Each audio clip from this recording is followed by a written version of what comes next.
नमस्कार दोस्तों। 15 अगस्त 2020 को हर साल की तरह इस साल 74th स्वतंत्रता दिवस मनाया जाएगा और तमाम स्वतंत्रता सेनानियों को याद किया जाएगा, क्योंकि उनकी कुर्बानियों की वजह से ही हमें आज़ादी मिली थी। परंतु आज भी बहुत से लोग ऐसे हैं जिन्हें पता ही नहीं है कि हमें आज़ादी कब और कैसे मिली। तो आइए एक बार फिर उन लम्हों को याद कर दुगने उत्साह के साथ आज़ादी का जश्न मनाया जाए।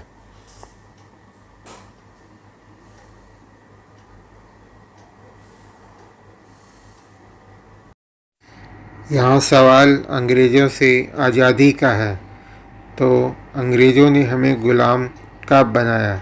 तो दोस्तों, इसकी शुरुआत महान मुग़ल शासक अकबर की मृत्यु के बाद 1605 ईस्वी में उसके पुत्र जहांगीर द्वारा मुग़ल साम्राज्य की गद्दी संभालने के पश्चात ही शुरू हो गया था। हुआ यूँ कि गुजरात में पुर्तगाली पहले से ही मुग़ल बादशाहों के अंडर में कारोबार किया करते थे, यानी व्यापार किया करते थे। वहीं दूसरी तरफ ईस्ट इंडिया कंपनी, जो कि पहले जान कंपनी के नाम से जानी जाती थी, इस ईस्ट इंडिया कंपनी की स्थापना 31 दिसंबर 1600 ईस्वी को हुई थी। सन 1608 में William Hawkins east India company के जहाज़ लेकर व्यापार के उद्देश्य से भारत के सूरत बंदरगाह पर पहुंचा था और कुछ साल बाद ही अंग्रेज़ों को सूरत में कारखाना स्थापित करने के लिए शाही फरमान प्राप्त हुआ था, जो कि जहांगीर ने एक खास रणनीति के तहत दिया था।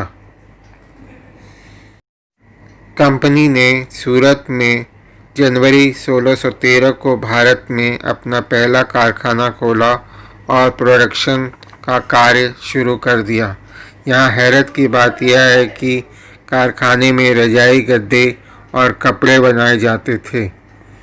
कंपनी के कारोबार को भारत में फैलाने और भारत में ब्रिटिश फौज लाने में मुख्य भूमिका थॉमस रो और जहांगीर की ही थी।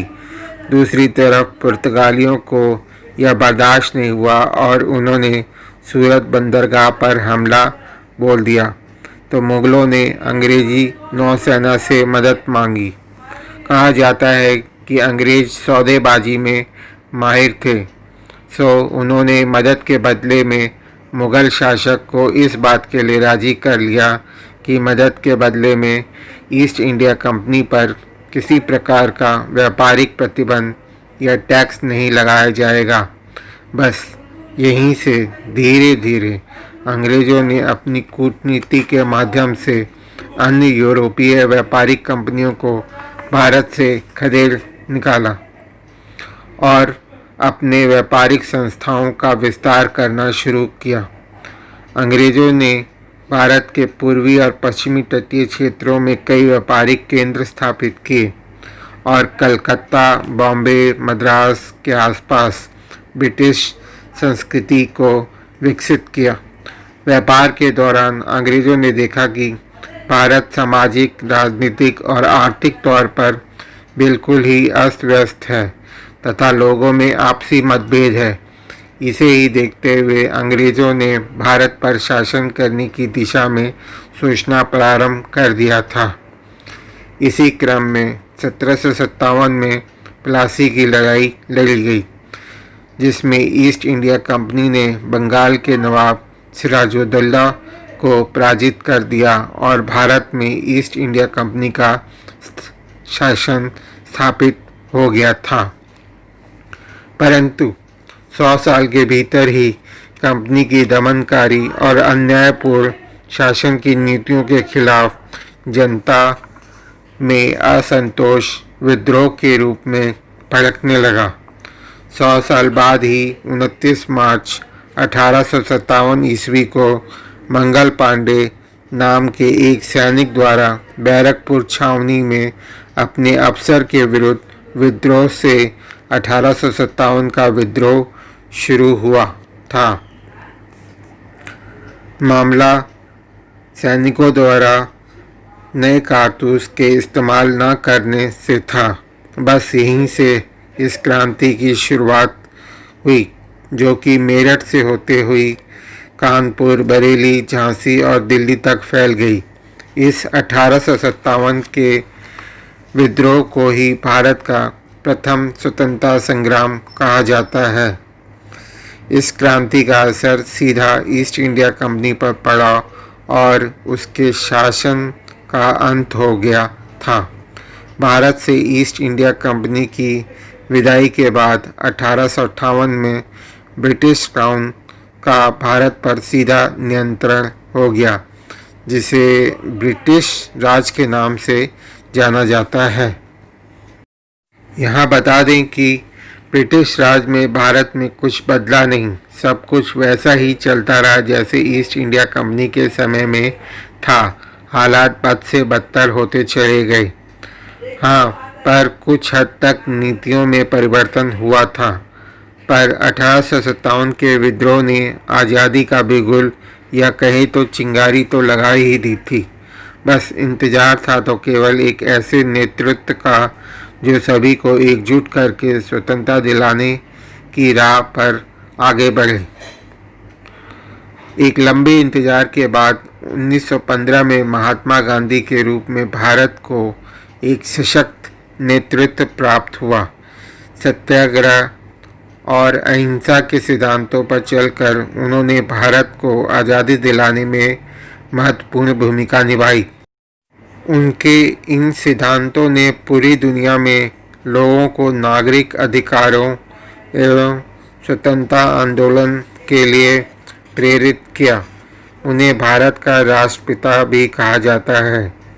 सुभाष चंद्र बोस ने वर्ष 1944 में रंगून रेडियो से गांधी जी के नाम जारी प्रसारण में उन्हें राष्ट्रपिता कहकर संबोधित किया था।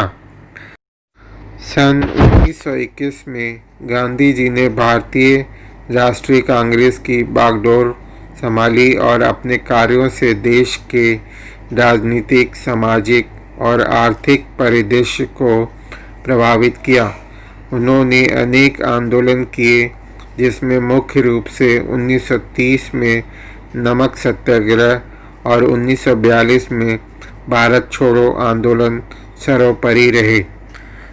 भारत के स्वतंत्रता संघर्ष के दौरान कई बार गांधी जी जेल में भी रहे। दूसरी तरफ सुभाष चंद्र बोस ने भारत को अंग्रेज़ों के कब्जे से स्वतंत्र कराने के लिए जापान में द्वितीय विश्व युद्ध के दौरान 1942 में आज़ाद हिंद फौज की स्थापना की।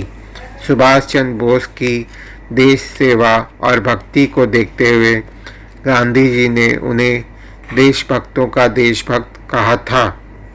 उन्हें आज़ादी का सिपाही रूप में भी देखा गया। उनके प्रसिद्ध नारे "तुम मुझे खून दो, मैं तुम्हें आज़ादी दूंगा" ने स्वतंत्रता के लिए संघर्ष कर रहे तमाम भारतीयों के दिलों में देशभक्ति पैदा कर दी थी। उनकी सेना में कुल 85,000 सैनिक थे, जिन्होंने अंग्रेज़ों की नाक में दम कर रखा था। 1945 में द्वितीय विश्व युद्ध के बाद से ही अंग्रेज़ों की आर्थिक हालत खराब हो गई थी। भारत में चल रहे ज़बरदस्त आंदोलनों का अंग्रेज़ों पर ज़बरदस्त दबाव था।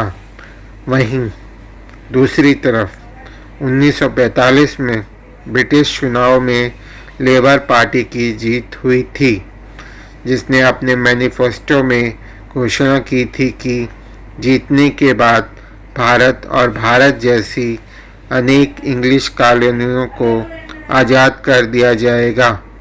इसी क्रम में फरवरी 1947 में लॉर्ड माउंटबेटन को भारत का 20वां आखिरी वायसराय बनाया गया था।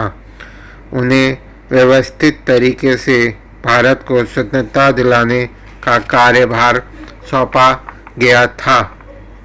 उनकी योजना थी कि जून 1948 में भारत को आज़ाद कर दिया जाएगा, पर जिन्ना और जवाहरलाल नेहरू के बीच भारत के बंटवारे को लेकर चल रही रस्साकशी और देश में बिगड़ते हालात को देखते हुए आज़ादी 1948 की जगह 1947 में ही देने की बात तय हो गई थी।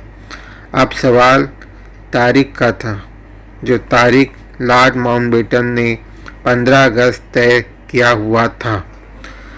लॉर्ड माउंटबेटन इस तारीख को शुभ मानते थे, ऐसा इसलिए क्योंकि जब वे अलाइड फोर्सेस के कमांडर थे तो 1945 में द्वितीय विश्व युद्ध के दौरान इसी तारीख को जापानी सेना ने अलाइड फोर्सेस के सामने आत्मसमर्पण किया था।